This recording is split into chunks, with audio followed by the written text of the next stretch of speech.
This is a story on how my Karen boss demands I work despite my bloody hand injury, leading to a costly trip to the hospital. So I decide to sue her after she demands I pay for the bloody mess I created. I work in a warehouse as a 23-year-old male. It's a decent job, pays the bills, and I've been there for a couple of years. Recently, we got a new manager. Let's call her Karen. This woman is something else. From the moment she stepped in, she acted like she was the boss of the world. It was clear that she had a god complex and seemed to enjoy power tripping. Now, I have a hobby of playing around with balisongs, also known as butterfly knives. I've been doing it for a while now and I'm pretty good at it. I decided to take it to the next level and try it out with a blade. Big mistake. I ended up slicing my hand pretty badly and had to get stitches. The doctor told me no heavy lifting for a bit, but I figured I'd be okay. On the day of my return to work, Karen starts bossing us around and I'm thinking, cool, whatever, she's the boss. But then she starts demanding that I lift these heavy-ass crates onto the shelves. I'm like, hold up, I can't do that with my hand like this, and I tell her that. But she's not hearing it. She says if I don't do it, I'm fired. I'm stuck between a rock and a hard place here. I need this job to pay my bills and support my fam. Karen, I can't lift those crates with my hand like this. I got stitches and the doctor told me no heavy lifting. I don't care about your stitches. You're here to work, not to make excuses. If you can't do your job, then maybe you're not cut out for this.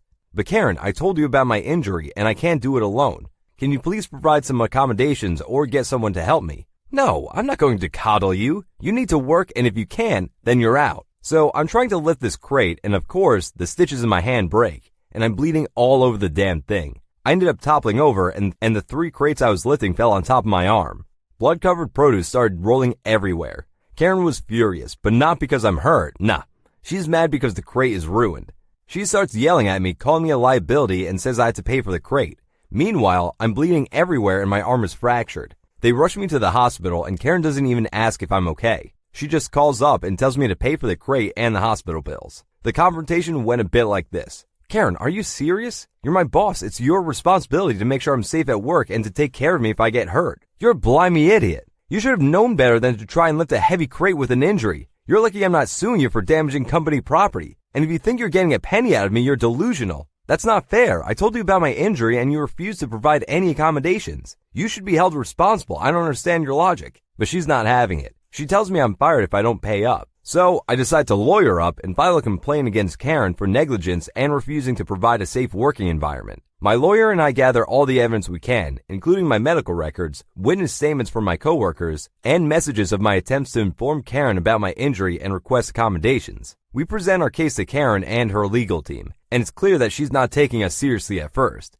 She still thinks she can bully and intimidate us into backing down, but my lawyer and I hold our ground, and we make it clear that we're not going to let her get away with this kind of treatment. The case goes on for a few weeks, with Karen and her team trying to discredit our evidence and make us look like the bad guys. But we were prepared for their tactics, and were easily able to prove that Karen was negligent in her responsibilities. In the end, Karen realizes that she's not going to win this case and decides to privately settle with me. She agrees to pay for all my medical expenses, as well as compensate me for lost wages and emotional distress. I end up getting a quarter of my year's salary and all my medical bills covered. It was a huge relief and satisfaction for me. So that's my story on how I was paid out a lump sum of cash because of my balisong knife hobby and idiot boss. Wow, that crappy boss sounds like a real piece of work. I can't believe she would treat her employees like that. The way she refused to provide accommodation for OP's injury and then blamed him for getting hurt is just crazy. And to top it off, she expected him to pay for the damaged crate and his medical bills? Insane. I'm glad to hear that OP stood up for himself and took legal action against her. The payout must have been sweet. Karen needs to be held accountable for her actions and the way she treated her employees. It's not okay to treat people like that, especially when they're trying to do their job and support themselves and their families. My own lawyer uncle and Dr. Aunt tried to illegally dock my pay as a nanny, so I tried to ruin their lives. And I just moved to Utah in May of 2021 after living in a different state for 18 years and had just finished my senior year of high school. I never worked a full-time job, but I had worked 3 part-time jobs in food service and retail. After moving to Utah, my uncle texted a group chat of all my aunts and uncles on my dad's side and my parents in July of 2021. One of their 2 live-in nannies was moving back to Brazil for a family emergency. They asked if any of the young adult nieces or nephews would want to come live with them in Connecticut and be a live-in nanny just until December of 2022. I didn't have a job at the time and was actively looking for one, so I told my mom, who asked if I would be interested, to let Aunt and Uncle know that I'd be willing to go. I didn't really know my aunt and uncle very well. I had only really interacted with them at big family gatherings that we had every 4 years. So after 1.5 months of interviews and getting a contract signed, I packed the bare minimum of what I would need in a carry-on, personal item, my backpack, and one checked bag and flew to Connecticut. The contract stated that I would be getting $375 a week, and all my food, housing, I had a room in the addition of their house, car, and phone bill would be paid for. Some relevant info about pay was that the other live-in nanny had all the same benefits but only $200. I had to get them to raise my pay because I wouldn't go if it was only $200. The contract also stated that the household chores, such as the boys' laundry, sweeping, vacuuming, cleaning various rooms in the house, and a few others, were to be completed by both nannies. There was a clause that said that if one nanny was doing more of the child care, that the other nanny would take on more of the household chores, but not all of them. That clause is very important. The last relevant info about the contract was that any amends to the contract must be agreed to by both parties. This would take a new contract signed by all parties involved. That same section of the contract also states that the contract is still in effect for a month if either party terminates the contract, i.e., we each need to jibe a 1 month's notice of termination. So I arrived in Connecticut in mid-October. The first 2 months went well enough. I wasn't used to working full-time, but I managed. At around 2 weeks before Christmas, I started to interact with my aunt a lot more. Not knowing a lot about her, I was excited to get to know her. After a while, I started to notice she treated me like a kid. I was taken aback by this because I was taking care of her 4 kids, yet she treated me like one of them. I brushed it off for the most part. Then about 2 days before I flew home for Christmas, she made a comment to the oldest. Big boys don't cry. They work, fix the problem, not cry about it. This really pissed me off because she was a child psychologist. A comment like that is one of the reasons I have trouble expressing my emotions. With that as her job, she was the last person I expected to make a comment like that. I left 2 days after to go home to Utah to spend Christmas with my family. Entered the first week of January, the week I got back from Utah. I come downstairs one morning to see a piece of paper that says OP's to-do list. Now this to-do list has every single household chore that the contract states the live-in nannies have to do. Now, I do not like confrontation when I can't control most of the situation, so I call my mom and let her know what happened. She tells me to talk to my uncle and tell him that this is a violation of my contract. As a lawyer, my mom was surprised that he would make this list, as it directly violated the contract. I go and talk to my uncle later that day and show him the list. He tried to argue that the household chores don't need to be split up 50-50, citing the clause underneath. I then point out the final line of said clause, being that not all of them could fall upon one nanny. He then took the list and crossed off the line that said, pack a snack for the boys for school, and said that the other nanny would do that. This was the easiest task of them all by far. At this point, there was nothing I could do. 2 weeks later, I'm struggling to get all these chores done by the time I'm done working. My aunt and uncle have noticed this. To help me get better at getting them all done, they just give me reminders every so often on what needs to be done. This is making me more stressed than I already am. Now, after a week of this, the other nanny's contract is expiring.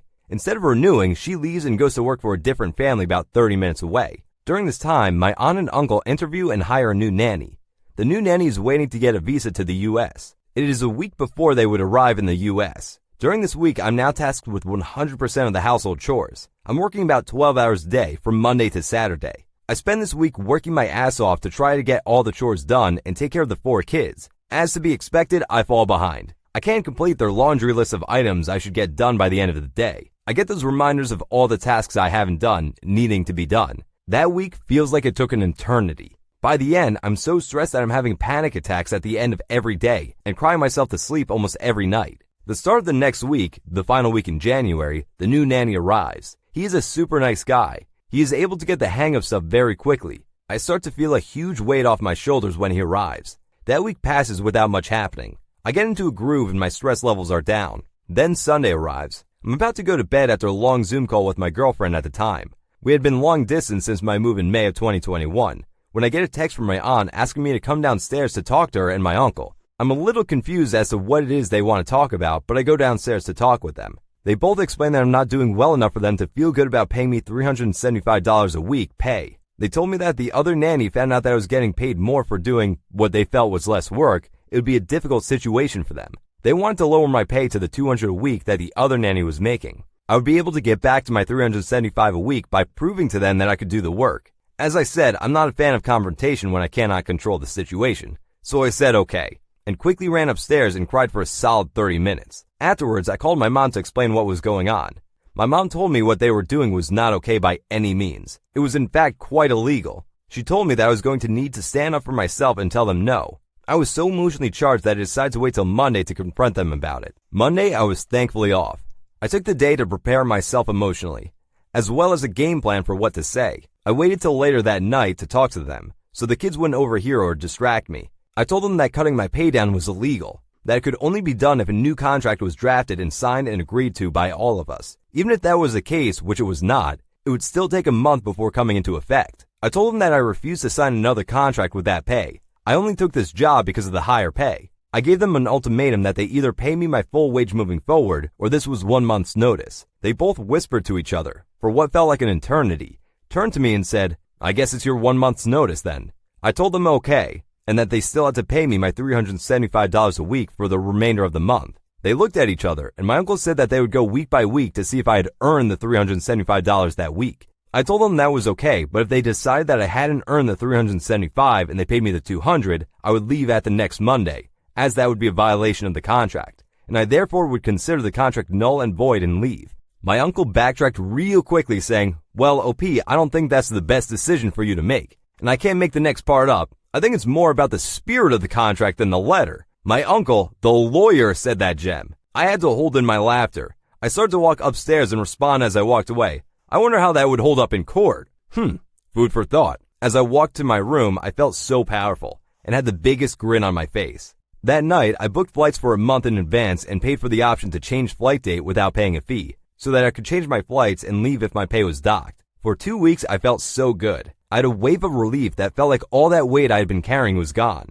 The second to last week of my stay was about halfway through when my aunt and uncle used their kids to try to manipulate me into staying. The kids would say things like, "OP, why are you leaving? Mommy and Daddy told us it's because you hate us. You don't hate us, do you?" Among others. Then came Friday, the days I get paid. I wake up to see that I only had $200 deposited into my bank. I was supposed to work that day and the next. I wasn't supposed to start till 1 p.m. that day. I texted my aunt, who handled my pay, and told her that $175 was missing from my pay this week. She told me that I hadn't earned my full wage this week. I told her, okay, guess I won't work for the rest of the week. She then came and banged on my bedroom door demanding to come in. I told her she could come in. She opened the door and began to yell at me that I had to work. I was on the schedule. Who was going to take the kids to their swimming lessons today?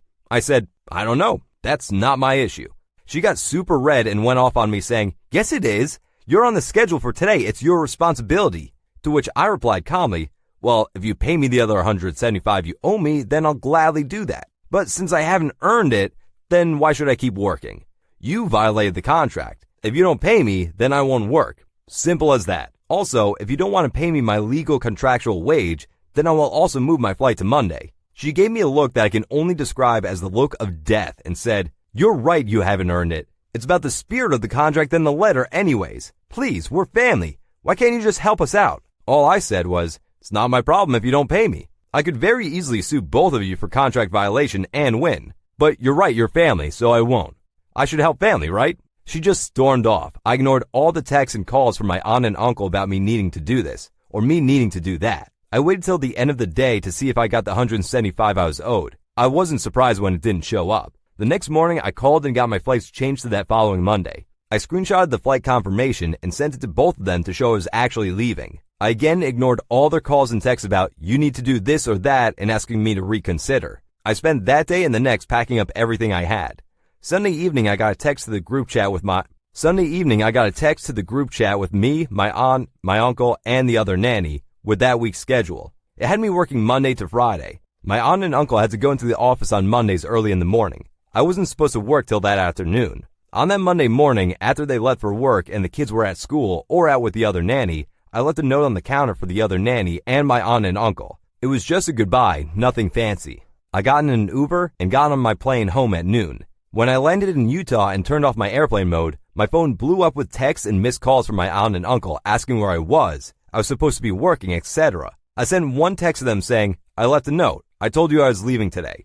Just because I'm on the schedule doesn't mean I had to work. Good luck finding a new nanny. I then proceeded to block them and the other nanny. When I got back to my house, my mom and dad told me about all these things my aunt and uncle said I did. I told them no and showed them all the texts and call logs. My dad then called my uncle and gave him an earful about disrespecting me and how if it was him in my shoes, he would have sued you both, no question asked, and hung up. It's been 4 months since then, and my aunt and uncle have been all but cut out of my dad's side of the family once they tried to use them and get at me and my parents. I now am working full-time at a much better job and learn how to stand up to unreasonable bosses. Wow, the OP's aunt and uncle sound like a pair of crazy villains in this story. I can't believe they tried to dock the OP's pay as a nanny and treated him like a child. The way they treated the oldest child with such disrespect is just mind-blowing. The fact that the aunt is a child psychologist makes it even worse. I can't even imagine being in the OP's shoes and having to deal with such ridiculous behavior from my family. Kudos to the OP for standing up for themselves and leaving the situation. He deserves so much better than that. But you know what I deserve? A like and a sub. Okay, maybe I don't deserve it, but I'd really appreciate it. Check out one of the videos on the screen if you're cool like me.